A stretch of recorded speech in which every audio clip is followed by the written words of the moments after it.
હવે finally અબુધાબીથી ટોરન્ટોનું boarding પણ શરૂ થઈ ગયું છે. અમારો નંબર છે 52C એટલે અહીંયા પાર્ટ વાઇઝ બોર્ડિંગ થાય છે.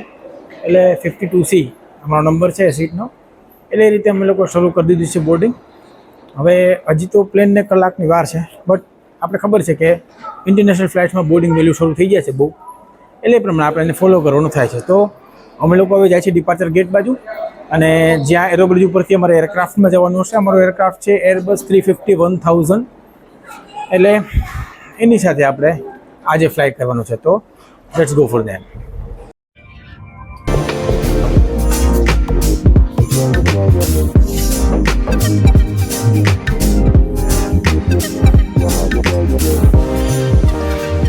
યસ દોસ્તો, થોડુંક વેલ લિટ એન્વાયરમેન્ટ નથી, કારણ કે હજી તો બોર્ડિંગ ચાલુ છે બધાનું. પણ તમને એટલે હું લઈ આવ્યો છું કે શું શું એમ્યુનિટીઝ આપણને આપી છે. અત્યારે જેમ પહેલાંમાં આપ્યું તેમ આપણને અહીંયા માટે થોડી સારી ક્વોલિટીનું બેડશીટ આપેલું છે.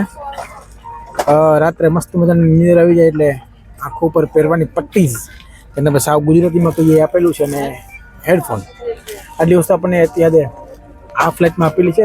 બોસ, આ ફ્લાઇટ 14 કલાકની છે, એટલે લાંબા તો પડી જવાના છીએ.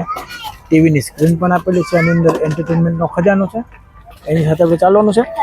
14 કલાકની જર્નીમાં આપણે ઘણું બધું કરવાનું છે, આમાં સમય કાઢવાનો છે. હવે જોઈએ કેમ સમય નીકળે છે. એટલી બધી પહેલી મારી જર્ની છે, ટ્રાય કરીએ કે ઇઝીલી નીકળી જાય.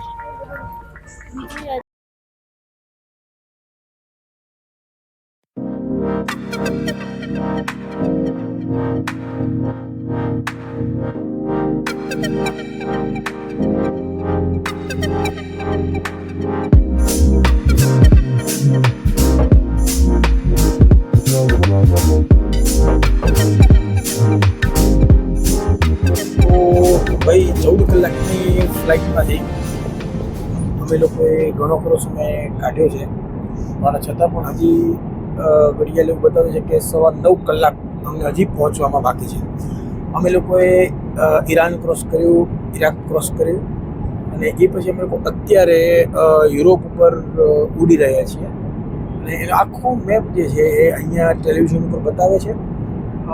અમે લોકોએ સરસ મજાનો નાસ્તો પણ કર્યો આ ફ્લાઇટમાં પણ બેઠા પછી, પણ નીંદર એટલી બધી હતી કે એમાં ખાસ કંઈ અમે રસ લઈ શક્યા નહીં, પણ થોડું ઘણું ખાઈને અમે સૂઈ ગયા. પણ અત્યારે અમે લોકો હાલમાં યુરોપ ઉપરથી ઉડી રહ્યા છીએ. લગભગ 5 કલાકનો સમય અમને અબુધાબીથી નીકળે થઈ ગયો છે. હજી પણ 9:15 કલાક જેટલો સમય અમારે બાકી છે. તો જોઈએ અહીંયા સ્ક્રીનની અંદર શું શું છે અને બહારનો કેવો નજારો છે.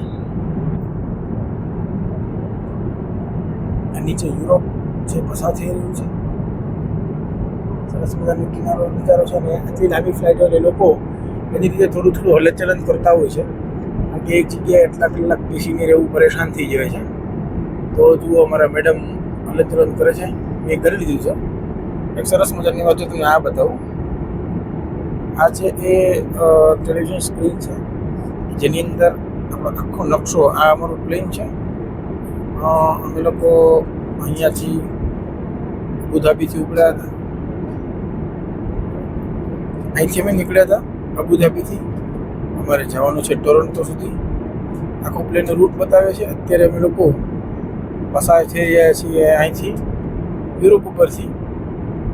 થોડી વારમાં આવશે અમારે વિયેના, બર્લિન એટલે જર્મનીવાળો એરિયા આખો આવશે. એ પછી પસાર કરી અને બ્રિટન ઉપર અમે લોકો પસાર થશું. માન્ચેસ્ટર અને ગ્લાસગો, ડબલિન એ બધા વિસ્તારો બધી પસાર થઈ અને પછી અમે લોકો છેવટે ગ્રીનલેન્ડની નીચેથી પસાર થઈ અને અહીંયા કેનેડામાં અમે લોકો એન્ટર કરશું. આનો એક છે.